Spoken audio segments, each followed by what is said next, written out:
अटल भवन में अटल विकास मंच के बैनर तले रविवार को कार्यक्रम की अध्यक्षता अटल विचार मंच के वरिष्ठ नेता प्रकाश मिश्रा, देश के पूर्व वित्त एवं विदेश मंत्री यशवंत सिन्हा ने शुरुआत की। सर्वप्रथम यशवंत सिन्हा ने प्रेस वार्ता को संबोधन करते हुए उन्होंने अटल विचार मंच के विचार को बताएं, जिसमें उन्होंने कहा कि भारत सरकार अपनी विचारों से भटक गई है, जिससे देश खतरे में आ गया है। अटल बिहारी वाजपेयी ने कहा था, पार्टी आएगी जाएगी, सट्टा रहेगी जाएगी, मगर देश नहीं, बीकन चाहिए। आज भारत सरकार अटल वाजपेयी की विचार को दरकिनार करते हुए इसके विरुद्ध कार्य कर रही है, जिसका जीता जागता उदाहरण उन्हें लोकसभा में दिख गया है, जिसमें भारत सरकार को 2 बैसाखी के भरोसे देश चलाने पर मजबूर हो गई। आने वाला विधानसभा में भारत सरकार समय रहते हुए अपनी विचारों को नहीं बदलती है तो अर्श से फर्श में गिरने में देरी नहीं लगेगी। अटल बिहारी वाजपेयी के विचार पर अटल विचार मंच का आधारशिला रखा गया है। ये मंच लूट, भ्रष्टाचार, चंदा वसूलने वाली मंच नहीं है। ये अटल बिहारी वाजपेयी के विचार पर चलने वाली मंच है। साथ ही 81 विधानसभा में अपना उम्मीदवार भी खड़ा करेगी। कोई भी पार्टी इस विचार के साथ काम करना चाहती है तो इस पार्टी का स्वागत है। अपने संबोधन को समाप्त करते ही उन्होंने अटल विचार मंच के फॉर्म को भरकर सदस्यता ली। हजारों की संख्या में लोगों ने 5 रुपया शुल्क देकर सदस्यता फॉर्म ली और फॉर्म भरकर सदस्य ली। कार्यक्रम की अध्यक्षता अटल विचार मंच के वरिष्ठ नेता प्रकाश मिश्रा, मंच संचालन राजेश सहाय, प्रोफेसर सुरेंद्र सिन्हा, रविंद्र शर्मा, डॉ मिराज अहमद, शाहनवाज खान, पप्पू कुमार, शैलेंद्र सिन्हा, तलत साबिर उर्फ बाबू खान, सुमन सिंह, छठी देवी, प्रियम्बदा, उमा पाठक, श्वेता सिन्हा, विल्सन निरंजन, विकी सिंह, आलोक टोप्पो, दिलेश्वर गंजू, प्रकाश पासवान, गंगेश्वर प्रसाद मेहता, जगतार सिंह, कृष्ण सिन्हा, विश्वजीत कुमार, दिलीप कुमार डब्बू, जुबेर अहमद, कमाल खान, देवेंद्र सिंह, मनोरंजन कुमार राय, संजय सिंह, अजय कुमार, बबलू सिंह, अनिल उपाध्याय, राजीव श्रीवास्तव, लक्ष्मण लाल, राजा सिन्हा, रणजीत सिंह, प्रोफेसर अनवर खान, अख्तर हुसैन, शमशेर आलम, जफरुल्लाह सादिक, अनीश अंसारी, मुख्तार अंसारी, सैयद इरफान, राशिद अख्तर, मोहम्मद इमरान, मिशु सहित सैकड़ों की संख्या में कार्यकर्ता उपस्थित हुए। वो यहाँ घूम रहे हैं और मैं आपसे कहना चाहता हूँ कि उनका एक ही उद्देश्य है कि विधानसभा चुनाव के पहले यहाँ एक ऐसा माहौल पैदा कर कि यहाँ पर जन्म, जिसका लाभ किसको मिलेगा? भारतीय जनता पार्टी। मैं सरकार से आग्रह करूँ, रोक लगाया जाए। उन्होंने ये नियम वक्तव्य किया है, उसको देखते हुए उनके ऊपर यहाँ के वोट में होना चाहिए। वह मेरी बहुत अच्छी खुशी। लेकिन ये मैं आपको कहना चाहता हूँ कि जब कोई बहुत नर्वस हो जाता है, अधीन हो जाता है, विश्वास खो देता है अपने में, तो इसी तरह की हरकत करता है, जिस तरह की हरकत आज यहाँ के भारतीय जनता पार्टी के नेता। इसलिए हम लोगों को सावधान रहना है। हम सर्वधर्म समभाव में विश्वास रखते हैं। हम हिंदू मुसलमान में विश्वास नहीं रखते हैं। देश को बांटने में, समाज को बांटने में विश्वास नहीं रखते हैं। सबको अटल बिहारी वाजपेयी की तरफ साथ लेकर चलने में मैं आपसे फिर मिलूंगा, लेकिन यहाँ हम लोग मीटिंग समाप्त करते हैं औपचारिक रूप से।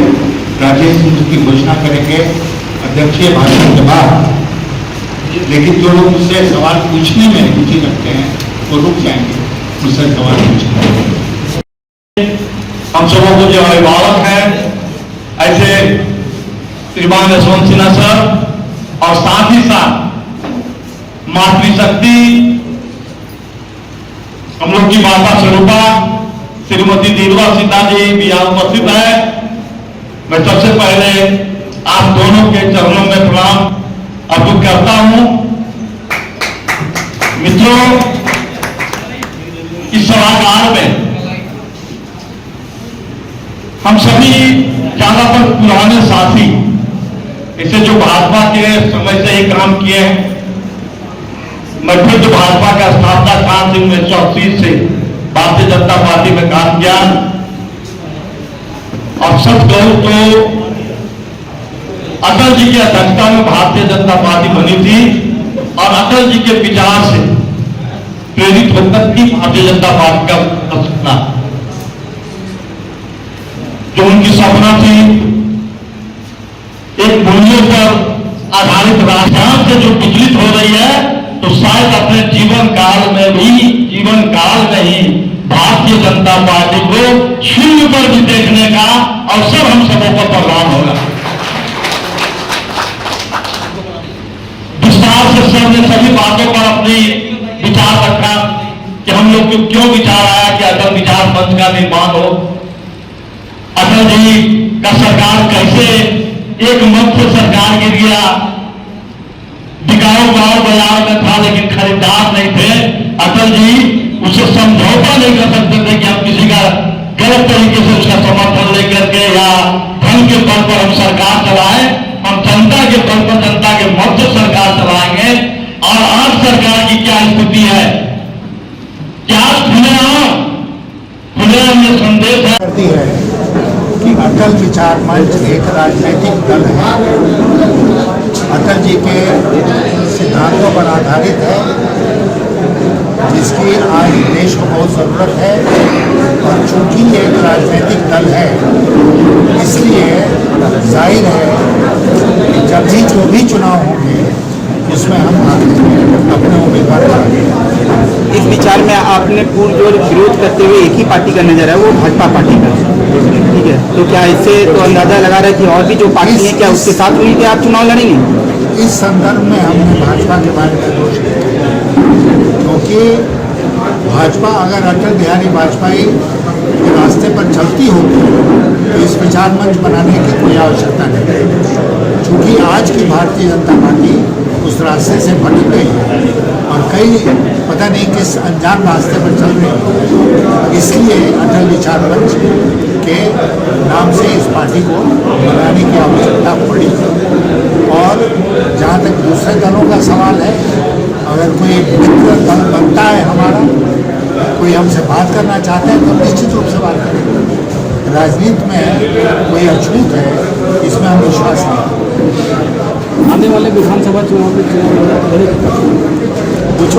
व्यक्तिगत रूप से नहीं लड़ूंगा, मैं व्यक्तिगत रूप से अब कोई चुनाव नहीं लड़ूंगा।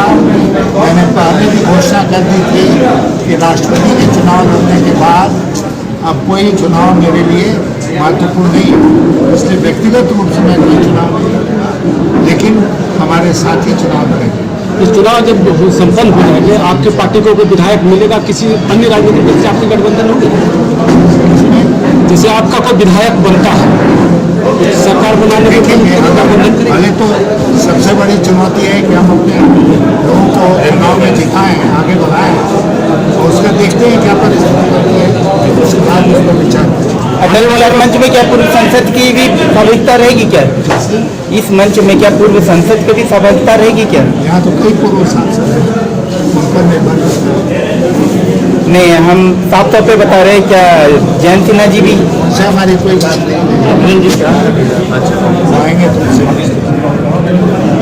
सर, असम के मुख्यमंत्री यहाँ घूम रहे हैं, प्रचार करने से किस रूप में आप देखते हैं? और आज भी यहाँ पर प्रधानमंत्री नरेंद्र मोदी का कार्यक्रम रहा, उस कार्यक्रम को किस रूप में देखते हैं? मैं ये मानता हूँ कि प्रधानमंत्री जी ने बहुत सारी गलत बातें कही हैं अपने भाषण में। और अभी जब मैं बोल रहा था तो मैंने कहा ये कहना कि झारखंड के 3 दुश्मन हैं और कुछ पार्टियों का नाम लेके कह रहे हैं कि ये दुश्मन है, तो राजनीति में कोई किसी का दुश्मन नहीं होता है।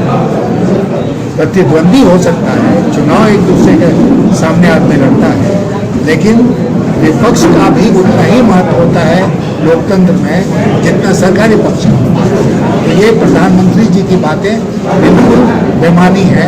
प्रजातंत्र के ऊपर ये आघात है।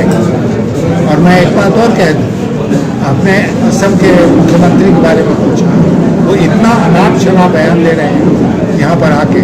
उनका एक ही उद्देश्य है कि किसी तरह यहाँ पर धार्मिक उन्माद पैदा करो, किसी तरह झारखंड में हिंदू मुसलमान करके यहाँ पर दंगा फसाद कराओ। ये अगर उनका उद्देश्य है तो मेरा झारखंड के सरकार से आग्रह कि उनके खिलाफ वो कार्रवाई करें। उनके अनेक भाषण हैं जो अत्यधिक उत्तेजना देते हैं, उस पर कानूनी कार्रवाई की जरूरत है। सर इसमें आप महागठबंधन की ओर भी जा सकते हैं, महागठबंधन की ओर जा सकते हैं, इंडिपेंडेंट आप चुनाव लड़ना चाहेंगे सर? आपका पार्टी बताइए। पार्टी अभी तो हमने ये घोषणा की है कि हम चुनाव लड़ेंगे, चुनाव में अपने उम्मीदवार खड़ा करेंगे और आगे क्या होगा वो आने वाली परिस्थितियों पर निर्भर करेगा। हजारीबाग सदर विधानसभा भाजपा की सबसे सेफ सीट मानी जाती है, तो किस तरह के उम्मीदवार उतारेंगे अपनी पार्टी से? देखिए, भाजपा के लिए सेफ सीट नहीं है। आप जानते हैं यहाँ से कांग्रेस पार्टी भी जीतती रही है। सौरभ नारायण सिंह यहाँ से विधायक दो बार बने हैं, तो इसलिए ये कहना कि ये सेफ सीट है। और आज कोई सीट किसी के लिए भी सेफ नहीं है। जो उम्मीदवार बनेगा उसको परिश्रम करना पड़ेगा, जनता के बीच में जाना पड़ेगा। अगर जनता का विश्वास मिलेगा तब वो सफल होंगे, अदरवाइज नहीं सफल। भाजपा में लंबी लिस्ट है उम्मीदवारों की, अगर उनमें से कोई आके आपसे टिकट मांगना चाहेंगे, जिनको टिकट नहीं मिला, उस परिस्थिति में अटल विचार मंच उस पुल पर पहुंचेंगे तब सोचेंगे कि इस पुल को कैसे पार करना है। ठीक है।